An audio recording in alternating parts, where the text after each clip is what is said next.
નમસ્કાર વિદ્યાર્થી મિત્રો, હું છું વિકી બામણિયા. વિદ્યાર્થી મિત્રો, તમે જાણો છો કે 2025ની જે બોર્ડની પરીક્ષા હતી ધોરણ 10ની, એનું પરિણામ જાહેર કરી દેવામાં આવેલું છે.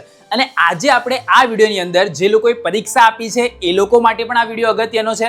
જે લોકોનું રિઝલ્ટ નથી આવ્યું, કાં તો ઓછું આવ્યું છે, કાં તો ઇમ્પ્રુવમેન્ટ એક્ઝામ આપવાનું વિચારે છે, એ લોકો માટે પણ આ વિડીયો અગત્યનો છે. કાં તો તમે ટીચર્સ હોય, કાં તો પેરેન્ટ્સ હોય, એ લોકો માટે પણ અગત્યનો છે. અને કદાચ તમે 9માંથી 10માં આવેલા હોય તો તમારી માટે પણ આ જાણકારી હોવી જરૂરી છે. તો આ એક એવો વિડીયો છે રિઝલ્ટ એનાલિસિસનો કે જે તમારી માટે ઇમ્પોર્ટન્ટ છે. એકવાર 10 થી 12 મિનિટનો સમય આપીને આ વિડીયોને જોશો તો તમને ઘણી બધી એવી બાબતો ક્લિયર થશે, જેથી કરીને આગલા ધોરણની અંદર પણ તમે એનો ઉપયોગ કરી શકો. તો એ બધી તમામ બાબતોને જાણવા માટે આ વિડીયોને અંત સુધી જોતા રહો.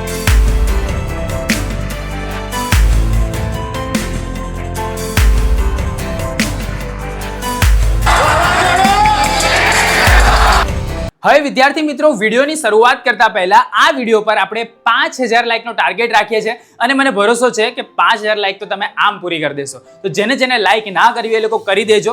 નીચે અહીંયા બટન આપેલું છે, દબાઈ દો, જેથી કરીને તમને ખ્યાલ આવી જાય કે ભાઈ લાઈક કરવાથી અમને બી કંઈક મોટિવેશન મળે છે.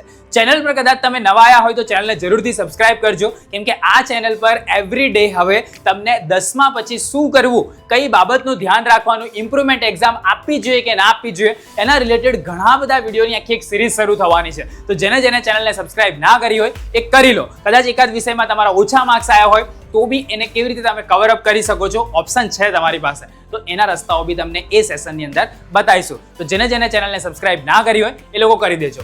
હવે જો અહીંયા આપણે જીએસઈબી 2025નું ધોરણ 10નું જે રિઝલ્ટ છે એનું ટોપ લેવલનું એનાલિસિસ કરીએ છીએ. બોટમ ટુ ટોપ લેવલનું બધું જ એનાલિસિસ આપણે કરવાના છે. બરાબર, 2025નું જે રિઝલ્ટ છે ગુજરાત બોર્ડનું ધોરણ 10નું એનું. ઓકે, સર્વશ્રેષ્ઠ પરિણામ આવેલું છે 34 વર્ષનું. એ કયા આધારે હું કહું છું એ બી હું તમને આગળ જણાવીશ. શરૂ કરીએ પહેલા જો રિઝલ્ટ એટ ગ્લાન્સમાં એ લોકો કહે છે ભાઈ માર્ચ 2024માં ઓલરેડી આપણે પ્રિડિક્ટ કરેલું હતું કે ભાઈ ગયા વર્ષના રિઝલ્ટ કરતાં 0.5% વધારો થઈ શકે છે. અને એક્ઝેક્ટલી એવું જ થયું. ભાઈ 2024માં 82.56% રિઝલ્ટ હતું, જે ઇન્ક્રીઝ થઈ અને આ વર્ષે 83.08% વધ્યું છે. 0.52%નો રિઝલ્ટની અંદર વધારો થયેલો છે. 52% નહીં, કેટલા થશે? હા, 52% સમથિંગનો વધારો થયેલો છે. તો ટોટલ એના આગલા વર્ષે મતલબ કે ગયા વર્ષે જે વિદ્યાર્થીઓની સંખ્યા હતી નિયમિતની એ 6,99,598 હતી. આ વર્ષે 7,46,892 હતી. છતાં પણ રિઝલ્ટ ઇન્ક્રીઝ થયેલું છે. ઘણા બધા વિદ્યાર્થીઓ એની અંદર પાસ આઉટ થયેલા છે. તો આ ઓવરઓલ રિઝલ્ટની વાત થઈ. બરાબર, ચલો આગળ જોઈએ. જે લોકોનું દિવાળી ઉપર યુથના થ્રુ સારું પરિણામ આવેલું હોય તો એ લોકો 9998339958 પર પોતાનું રિઝલ્ટ મોકલી શકે છે. Seat number, school name, city name અને મોબાઈલ નંબર સાથે, જેથી કરીને કોઈક સારું રિઝલ્ટ 99 પારનું હશે તો આપણે વિદ્યાર્થીઓને રિકોગ્નાઇઝ કરીશું. બરાબર, આપણે રિઝલ્ટનું માર્કેટિંગ નથી કરતા, એટલે એની ચિંતા ના કરતા કે ભાઈ તમારું રિઝલ્ટ અહીંયા મૂકશે ને પછી અમે એના ફોટા હાથે છાપીશું. નથી. દિવાળી ઉપર યુથમાં ઢગલો A1 ગ્રેડ આવે છે, પણ આપણે કોઈ દિવસ ક્યારેય એ રિઝલ્ટનો માર્કેટિંગ માટે ઉપયોગ નથી કરતા. તો જેને પણ ઈચ્છા હોય એ લોકો મોકલી શકે છે 99 પારનો સ્કોર તમે કર્યો હોય તો. ઓકે, ચલો બીજું કે અર્લી બર્ડ ઓફર છે. ધોરણ 10 પછી 11 સાયન્સ કે 11 કોમર્સ તમારે સારી જગ્યાએ કરવું હોય, ઓનલાઈનમાં કે ઓફલાઈનમાં બંને અવેલેબલ છે. ડિવાઇન એકેડમીના ફોર્મની અંદર એડમિશન સ્ટાર્ટ છે 8મા ધોરણથી લઈને 12મા ધોરણની નવી બેચ માટે. અર્લી બર્ડ ઓફર ચાલે છે 13 મે સુધી અવેલેબલ છે. કઈ? 13 મે. 40% સુધીનું તમને કોર્સિસની અંદર ડિસ્કાઉન્ટ પણ પ્રોવાઈડ કરે છે. તો આ નંબર છે 7909979084 અને 7909979020 પર કોલ કરીને તમે તમારું એડમિશન કન્ફર્મ કરાવી શકો છો. તમે અપોઇન્ટમેન્ટ લઈને રૂબરૂ મળવા પણ આવી શકો છો. રાજકોટ સ્કૂલ છે, રાજકોટ સેન્ટર પણ છે અને વડોદરામાં પણ સેન્ટર છે. ત્યાં તમે રૂબરૂ મળવા પણ આવી શકો છો પેરેન્ટ સાથે. ઓકે, પણ અપોઇન્ટમેન્ટ લેવી જરૂરી છે. આ એડ્રેસ છે, એડ્રેસનો સ્ક્રીનશોટ લેવો હોય તો લઈ લો. વડોદરાની અંદર તમે જો અહીંયા આપણું સેન્ટર રહેશે, પણ એડ્રેસ એક્ઝેક્ટલી આ છે, ઇન્ક્વાયરી ઓફિસ, કે જ્યાં તમારે વિઝિટ કરવું હોય, કાઉન્સેલિંગ કરવું હોય તો તમે આવી શકો છો. 212 R K plaza, Sainath road, near DR Amin school, Diwalipura, Vadodara. આ એડ્રેસ છે. બરાબર. બીજું, જે લોકો રાજકોટની અંદર છે તો રાજકોટમાં 3 એડ્રેસ છે. રાજકોટ ઇન્ક્વાયરી ઓફિસ છે 213 જાસલ કોમ્પ્લેક્સ, નિયર નાનાવટી ચોક, નિયર સ્ટર્લિંગ હોસ્પિટલ, રાજકોટ. અને રાજકોટ ડિવાઇન સેન્ટર પણ અવેલેબલ છે. Divine academy near HP petrol pump, બાપા સીતારામ ચોક, રૈયા રોડ, રાજકોટ. બરાબર. સ્કૂલની અંદર જેને એડમિશન લેવું હોય રાજકોટમાં ડિવાઇન સ્કૂલની અંદર, તો Rajkot divine school opposite RMC ward number 12 office, Chandan park road, Nagrik bank street, 150 foot, ring road, Rajkot. આ જગ્યાએ તમે એડમિશન લઈ શકો છો. 7909979084 અને 7909979020 પર કોલ કરીને તમે ઇન્ક્વાયરી બુક કરાવી શકો છો, અપોઇન્ટમેન્ટ બુક કરાવી શકો છો અને પેરેન્ટ સાથે ત્યાં રૂબરૂ વિઝિટ ડાયરેક્ટલી કરવું હોય તો પણ તમે કરી શકો છો. પણ એડમિશન કોઈક સારી જગ્યાએ લેવું હોય તો ભાઈ ડિવાઇનનો તમે સંપર્ક કરી શકો છો. ઓકે, ચલો આગળ જોઈએ. માધ્યમિક શાળાંત પ્રમાણપત્ર પરીક્ષા ફેબ્રુઆરી-માર્ચ 2025 ની આપણે વાત કરીએ તો ટોટલ 83.08% રિઝલ્ટ આવ્યું છે. દરેકને આપણને ખબર છે. એમાં પુનરાવર્તિત રિપીટર વિદ્યાર્થીઓ 32% પાસ થયા છે. મતલબ 32% જ એ લોકો પાસ થયા છે, બીજા નથી થયા. એ સિવાયના કુલ પ્રાઇવેટથી કરીને ગણતરી કરો બધાની તો 8,93,166 વિદ્યાર્થીઓએ પરીક્ષા આપી હતી આ વખતે, બરાબર, ગુજરાત બોર્ડની અંદર. તો કેટેગરી પ્રમાણે 2025 નું આ વિશ્લેષણ છે કે કઈ કેટેગરીનું કેટલું આવ્યું. પ્રાઇવેટ વિદ્યાર્થીઓએ અલગથી સેપરેટ એક્ઝામ આપી હતી, એ લોકોનું 27% પરિણામ છે. હાઈએસ્ટ રિઝલ્ટ રેગ્યુલર વિદ્યાર્થીઓનું છે 83.08%. ઓકે, ચલો આગળ આપણે જોઈએ તો નિયમિત પરીક્ષાર્થીઓની ઉત્તીર્ણ થનાર પરીક્ષાનું ગ્રેડનું વિવરણ કે ભાઈ A1 ગ્રેડ વાળા કેટલા છે. આપણે ગઈકાલના એક એનાલિસિસની અંદર જ કીધું, પ્રી એનાલિસિસની અંદર, કે A1 ગ્રેડ લાવનાર વિદ્યાર્થીઓની સંખ્યા વધશે. કેટલી વધી? 5000 જેટલી વધી. A1 ગ્રેડ વાળા 28,055 વિદ્યાર્થીઓ છે. એટલે કોઈકને એવું કદાચ થાય કે ભાઈ મારે તો A1 ગ્રેડ આવેલો છે, પણ ગુજરાતમાં એવા A1 ગ્રેડ લાવનાર વિદ્યાર્થીઓ 28,055 છે. A2 ગ્રેડ લાવનાર 86,000 વિદ્યાર્થીઓ છે. B1 ગ્રેડ લાવનાર 1,24,000 વિદ્યાર્થીઓ છે. B2 1,52,000 ની આસપાસ વિદ્યાર્થીઓ છે, બરાબર. તો તમે જોવા જાઓ તો મેજોરિટી વિદ્યાર્થીઓ B1, B2 અને C1 ગ્રેડની અંદર છે. A1 અને A2 વાળા મળીને ટોટલ વિદ્યાર્થી આપણે જો કેલ્ક્યુલેટ કરીએ તો એ સંખ્યા થાય છે 1,10,000, 1,15,000 ની આસપાસ થાય છે. સબ્જેક્ટ વાઇઝ જોઈએ તો સબ્જેક્ટ વાઇઝ બી પરિણામ આપણે જોઈએ તો ગુજરાતી ફર્સ્ટ લેંગ્વેજ 91% વિદ્યાર્થીઓ વિષયમાં પાસ થઈ ગયા. હિન્દીની અંદર 93%, ઇંગ્લિશ ફર્સ્ટ લેંગ્વેજની અંદર 97%. જો 97% રિઝલ્ટ છે English first language. Okay, social સાયન્સની અંદર જોવા જઈએ તો 93%, 93.78 પરિણામ છે. સાયન્સની અંદર 87 છે, મતલબ આમ જોવા જઈએ તો ઓછું કહેવાય, પેલા 90s માં નથી આવ્યું. સ્ટાન્ડર્ડ મેથ્સનો હાઈએસ્ટ રિઝલ્ટ છે, દેખાય છે, 99.35% વિદ્યાર્થીઓ પાસ થઈ ગયા સ્ટાન્ડર્ડ મેથ્સની અંદર. જે લોકોએ સ્ટાન્ડર્ડ મેથ્સ લીધું એ લોકો પાસ થઈ ગયા. ગુજરાતી સેકન્ડ લેંગ્વેજ એની અંદર 95.37% રિઝલ્ટ છે. હિન્દી સેકન્ડ લેંગ્વેજમાં 93.51, ઇંગ્લિશ સેકન્ડ લેંગ્વેજમાં 93.54, સંસ્કૃતની અંદર 97% ફરી જો રિઝલ્ટ છે.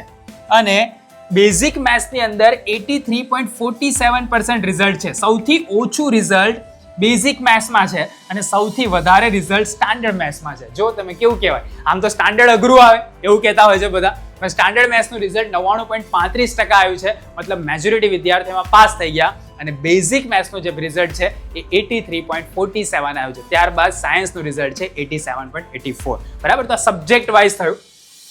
બીજું ફરીથી હું રિમાઇન્ડ કરાવી દઉં કે જે લોકોને ઓનલાઈન કોર્સિસ બી જોડાવાનો છે, અર્લી બર્ડ ઓફર ફક્ત ને ફક્ત 13 મે સુધી અવેલેબલ છે.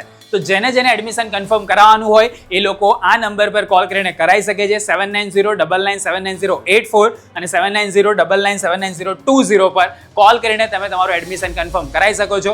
ઓફલાઈન માટે પણ કન્ફર્મ કરાવી શકો છો. એ પછી રાજકોટ સેન્ટર હોય કે વડોદરા સેન્ટર હોય, તમારી માટે 11 કોમર્સ કે 11 સાયન્સનું રિઝલ્ટ પછીનું એડમિશન અવેલેબલ છે. ઓકે, તો જેને બુકિંગ કરાવવાનું હોય 13 મે લાસ્ટ છે, 13th મે, બરાબર, એ પહેલા તમે ત્યાં રિઝલ્ટ લઈ અને આવી શકો છો અને એડમિશન તમારું લઈ શકો છો.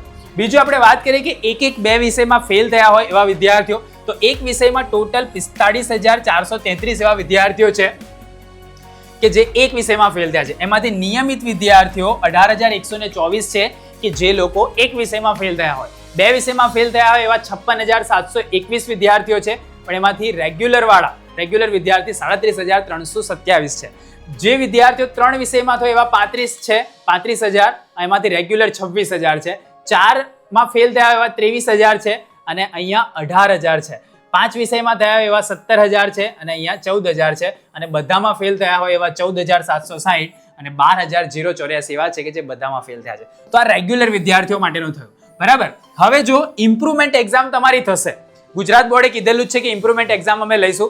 એક વિષયમાં કોઈ વિદ્યાર્થી પાસ પણ હોય ને એને એવું લાગતું હોય ભાઈ મારું રિઝલ્ટ આની અંદર ઓછું આવેલું છે, તો એ વિદ્યાર્થી ફરીથી એ વિષયની પરીક્ષા આપી શકે છે. અને બેસ્ટ ઓફ 2 કેલ્ક્યુલેટ થશે. કેવી રીતે કેલ્ક્યુલેટ થશે હું તમને બતાવું છું કે જે વિદ્યાર્થીઓ અનુત્તીર્ણ થયા હોય અથવા તો પોતાનું ઈચ્છિત પરિણામ મેળવી શક્યા ન હોય, ઓછું પરિણામ આવ્યું હોય, કાં તો તમારે 90% લાવવાની ઈચ્છા હોય પણ 1-2 માર્ક્સ માટે તમે કોઈ વિષયમાં રહી ગયા હોય, તો તમે ફરીથી ઇમ્પ્રુવમેન્ટ એક્ઝામ આપી શકો છો. ધોરણ 10 ની અંદર પણ ન હોય તેવા તમામ વિદ્યાર્થીઓ હતાશ કે નિરાશ થયા વિના આગામી જૂન 2025માં, બરાબર, મે પછી જૂનમાં સીધી એક્ઝામ આવશે, પૂરક પરીક્ષા આવશે, એમાં બેસ્ટ ઓફ 2માં ઉપસ્થિત થઈ શકે છે. બેસ્ટ ઓફ 2 નું એક ફોર્મ ભરાશે તમારું ઇમ્પ્રુવમેન્ટ એક્ઝામ માટેનું, પૂરક પરીક્ષા માટેનું, અને પોતાનું પરિણામ સુધારી શકે તેવો અવકાશ છે. તો તમારે નિરાશ થવાની જરૂર નથી. એ 2 વિષય હોય, 3 વિષય હોય, તમે તમારી ઇમ્પ્રુવમેન્ટ એક્ઝામ આપી શકો છો. પૂરક પરીક્ષા બેસ્ટ ઓફ 2માં બેસી અને પરિણામને સુધારવાની તક લઈ શકે છે. ધોરણ 10માં એસએસસીના વિદ્યાર્થીઓની મુખ્ય પરીક્ષા 2025ના પરિણામ બાદ તમામ વિષયોની પરિણામ સુધારણા માટેની પૂરક પરીક્ષા યોજાશે અને પરીક્ષાર્થીઓને બેસ્ટ ઓફ 2 પૈકી જે પરિણામ શ્રેષ્ઠ હશે તે આપવાનો લાભ મળશે. તમે એક વિષયમાં ફેલ હોય, 2 વિષયમાં ફેલ હોય, 3 વિષયમાં ફેલ હોય, એક વિષયમાં ઓછા માર્ક્સ આવ્યા હોય, 2 વિષયમાં ઓછા માર્ક્સ આવ્યા હોય, તમે ઇમ્પ્રુવમેન્ટ એક્ઝામ આપી અને તમારું પરિણામ તમે સુધારી શકો છો. તમારી પાસે હજુ પણ ઓપ્શન છે. 1 મહિનો મહેનત કરો, જૂનની અંદર જે પૂરક પરીક્ષા લેવાય એ પૂરક પરીક્ષામાં આપો. હવે સપોઝ એમાં બી ઓછા માર્ક્સ આવ્યા તો તમારું આ રિઝલ્ટ ગણાશે અને એમાં વધારે માર્ક્સ આવ્યા તો એ રિઝલ્ટ ગણાશે. ખબર પડી? જે સબ્જેક્ટમાં જે તમને ઇમ્પ્રુવમેન્ટ તમને લાગતું હોય એને તમે ફરીથી પરીક્ષા આપી શકો છો. આ ઓપ્શન અત્યારે અવેલેબલ છે બેસ્ટ ઓફ 2 નું. ઓકે, આનો ડિટેલ વિડીયો જોઈતો હશે તો આપણે બનાવી દઈશું. પણ જે લોકોને એવું લાગતું હોય કે હું હજુ થોડી મહેનત કરત તો મારા પર્સન્ટેજ વધારે સારા આવત, તો જે સબ્જેક્ટમાં ઓછા માર્ક્સ આવ્યા હોય એની તમે ઇમ્પ્રુવમેન્ટ એક્ઝામ આપી શકો છો જૂન 2025માં, અને એની અંદર તમારું પરિણામ વધારે આવશે તો એ પરિણામ કેલ્ક્યુલેટ થશે. ઓકે, બાકીના સબ્જેક્ટનું અત્યારે જે આવેલું છે એ કેલ્ક્યુલેટ થશે, પણ જે ઓછા વાળું જે તમે ઇમ્પ્રુવ આપ્યું, ઇમ્પ્રુવમેન્ટ વાળા એ સબ્જેક્ટનું રિઝલ્ટ એ વખતે કેલ્ક્યુલેટ થશે. બીજું કે છેલ્લા 34 વર્ષનું શ્રેષ્ઠ પરિણામ આપણે એટલે કહીએ છીએ કેમ કે તમે જુઓ તો 1993 થી લઈને તમે દેખાય છે 56% આસપાસ જ રિઝલ્ટ આવતું હતું. પછી અહીંયા 60-70 ની કેટેગરીની અંદર ગયું. ત્યારબાદ લાસ્ટની અંદર 2024 ની વાત કરું તો 82.56% રિઝલ્ટ હાઈએસ્ટ આવેલું હતું. 33 વર્ષનું હાઈએસ્ટ પરિણામ, 32 વર્ષનું હાઈએસ્ટ પરિણામ. ઓકે, પણ ફેબ્રુઆરીની અંદર એ પરિણામનો રેકોર્ડ પણ તૂટી ગયો. 83.08% રિઝલ્ટ આવ્યું છે. બાકીના જે 17% વિદ્યાર્થીઓ છે એ બી કદાચ ઇમ્પ્રુવમેન્ટ એક્ઝામ આપીને પાસ થઈ જશે. તો ઓલમોસ્ટ ધોરણ 10 ના બધા જ વિદ્યાર્થીઓ 11મા ધોરણમાં જઈ શકે એવી વ્યવસ્થા આ વખતે ગુજરાત બોર્ડે કરેલી છે. તો આ 34 વર્ષનું સર્વશ્રેષ્ઠ પરિણામ છે. મેં તેનાથી ખુશ છું. તમારા કેટલા પર્સન્ટેજ આયા, તમારું એક્સપેક્ટેશન શું હતું એ નીચે કોમેન્ટની અંદર જરૂરથી જણાવજો, જેથી કરીને મને પણ ખબર પડે કે ભાઈ તમારી માટે હવે દિવાલીપુરા યુથ શું કરી શકે છે.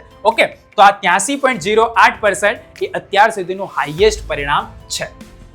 તો આ એક ટોપ ટુ બોટમ એનાલિસિસ હતું. જે વિદ્યાર્થી એકાદ વિષયમાં ઓછો માર્ક્સ લાયા હોય એને એક મોટિવેટ મળે અને બેસ્ટ ઓફ 2 એક્સપ્લેન થઈ જાય એના માટેનો એક વિડીયો હતો. 34 વર્ષનું શ્રેષ્ઠ પરિણામ છે, સારું જ કહેવાય. ઘણા બધા વિદ્યાર્થીઓ 28,055 વિદ્યાર્થીઓના 90% ઉપર આવ્યા છે. A1 ગ્રેડ આવેલો છે. તો આ ઘણા બધા વિદ્યાર્થીઓ માટે સારી સમાચાર છે અને ઘણા બધા વિદ્યાર્થીઓને કદાચ ઓછા ટકા આવ્યા હોય, ઓછા માર્ક્સ આવ્યા હોય એકા સબ્જેક્ટમાં, તે લોકો ઇમ્પ્રુવમેન્ટ એક્ઝામ બેસ્ટ ઓફ 2 ના ફોર્મમાં આપી શકે છે જૂન 2025માં. તો આ ટોપ ટુ ડાઉન મેં આખું એનાલિસિસ કરીને તમને આપ્યું છે. રિઝલ્ટ તમારી માટે સારું છે. તમને કેવું લાગ્યું જરૂરથી નીચે કોમેન્ટની અંદર કહેજો. કોઈ વિદ્યાર્થી કદાચ નિરાશ થયેલો હોય તો એને જરૂરથી આ વિડીયો મોકલજો, જેથી કરીને એને પણ ખબર પડે કે ભાઈ હું પણ હજુ એક તક છે મારી પાસે, એને હું ઇમ્પ્રુવ કરી શકું છું. વિડીયો ગમ્યો તો વિડીયોને લાઈક કરજો. તમે જો આ ચેનલ પર નવા હોય તો ચેનલને સબસ્ક્રાઇબ કરજો. આવી જ રીતે નવા વિડીયોના નવા ટોપિક સાથે આપણે ફરીથી મળીશું. ત્યાં સુધી આવજો.